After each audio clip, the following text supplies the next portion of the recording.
Talking about the overhand, first of all. Because it was a heavyweight knockout. Right? I can't remember the guy's name. It's like, I didn't see it, honestly. Somebody. yeah. Bellator, there's two. It was Bellator, same. Yeah, I didn't see it though. The girls, it was the same exact thing. It was the girls. Was it good though? Yeah, it was the same exact point. Tight? Close? Same exact point. Okay. Yeah, so the problem in MMA, there's something called a wrestler's overhand, and give me a better stance here. There you go. And I believe it's a problem because it fucking works. If it didn't work, we wouldn't have the problem of the punch existing. So the wrestler overhand is what Khabib did to McGregor, and it works because people are worried about the takedown. So you change levels, and in Khabib's case, all you have to do is look at the fucking leg. You look at somebody's leg, and you're, a wrestling god. All you do is look at their leg, and they go, "Oh, you're gonna take me down." So Khabib looked at the leg and went, boom, like he's chucking a rock, okay? And it worked. And it does work in MMA, but ew. Right? Okay. So what, in terms of what makes a technique wrong? How do we determine something's wrong? Position, biomechanics. What do you mean biomechanics? Do they align with body biomechanics? Does the technique align with biomechanics? Okay, maybe. Anyone have a better definition? So, if I'm doing weight training and I do a close grip upright row, I say that's wrong. Why? What tool do we use to determine if an exercise is good or bad, or a technique is good or bad? Transfer. So, athletic transfer is one of our categories that we determine, right? Risk-benefit analysis, right? So the risk of an upright row is injury, injury, and injury, right? Damaging the ligaments in the wrist is the biggest concern. It's almost 100% guaranteed that if you're using enough load and doing a close grip upright row, you're going to damage these ligaments. Shoulder impingement is 85%, depending on your genetics. Rotator cuff injury, highly likely. So those are, and then epicondylitis also. So injury, injury, injury, injury. Lots of high probability of injury, and then the benefit, not so much. It's kind of a trap exercise, kind of a deltoid exercise, kind of a, but there's better exercises with very low risk of injury and high benefit. They do exactly what we want them to do. So, same thing goes with our striking techniques, our takedowns, all our techniques. We do a risk-benefit analysis. So, the wrestler's overhand of chucking a rock with your arm long, and these knuckles may be landing first, and then if they're not landing first, then you're doing this weird fucking arc here with your arm extended to get the striking knuckles on target. Standing right in front of, in the kill zone. So, risk of injury is high here, risk of injury is high here. Actual mechanical power, not so good, right? Because you're generating power using the arm and not so much the core, not so much the hips, right? Yes? Okay. So when we throw our overhand, we use the textbook proper American boxing, professional American boxing overhand, which means it's a rear hook and a professional hook, not an amateur hook. Again, the reason we use the professional hook, more benefit, less risk. The higher the arm comes up above perpendicular, the weaker the joint, the more risk of injury. All right? The higher the force you generate, the greater the chance of injury. And this should be a fairly high impact punch. So you can come up high and try and make the overhand, the over, at the glenohumeral joint. We don't. The over part is done by performing what?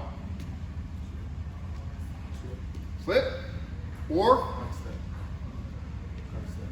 So if we slip and cut step, what is that called?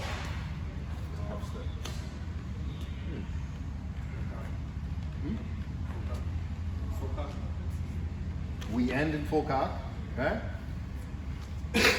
What's a slip plus a step? A weave, okay? And specifically, what kind of weave? Inside weave. So we are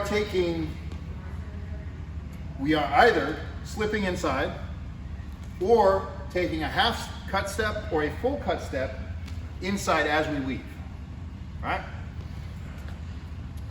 Generally, most of the time, we're going to take half a cut step, weave inside, bring the hand to rear hook position, and the over is done by dropping the body, not swimming the arm. Okay? Yes? Now, you will see people teach, do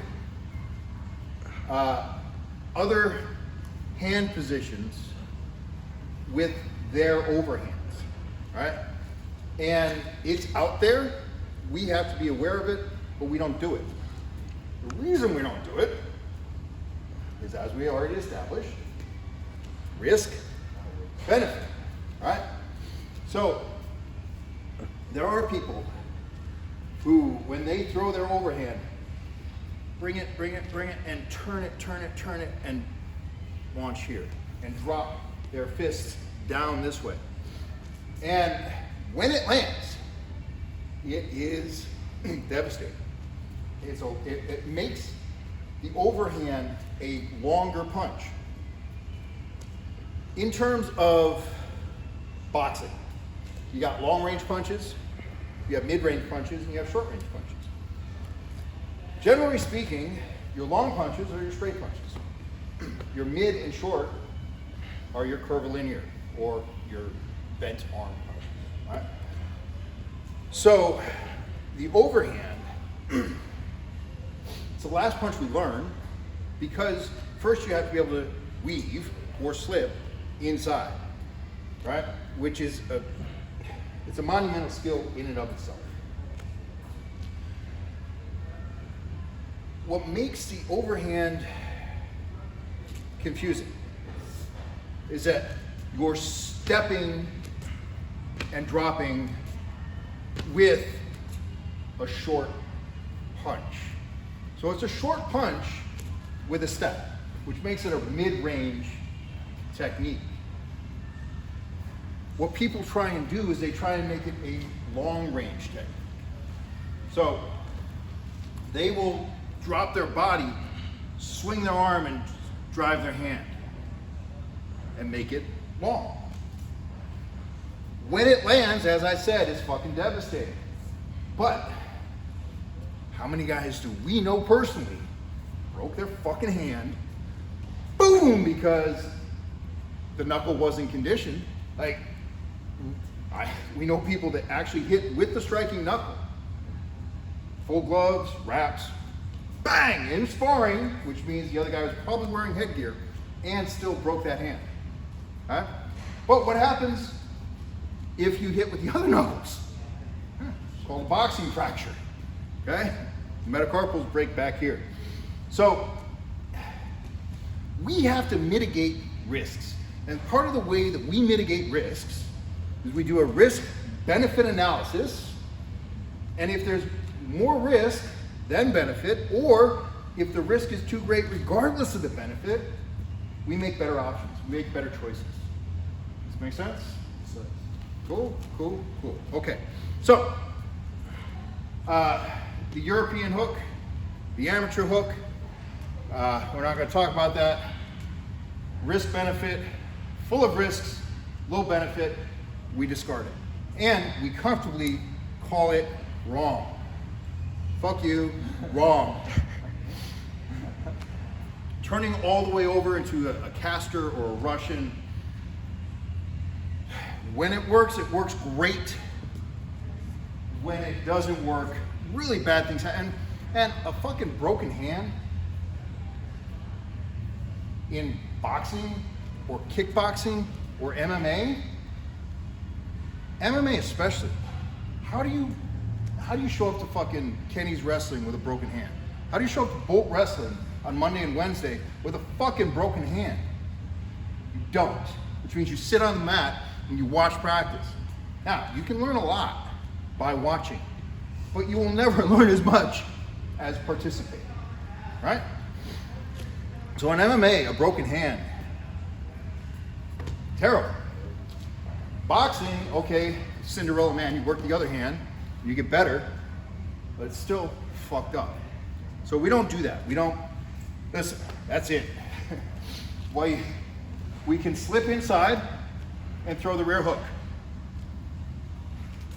We can half cut step, which is what we're usually going to do, right? Half a cut step, inside slip, boom. Notice my head is on the outside. I'm not in the kill zone. I'm not starting on this side and slipping here.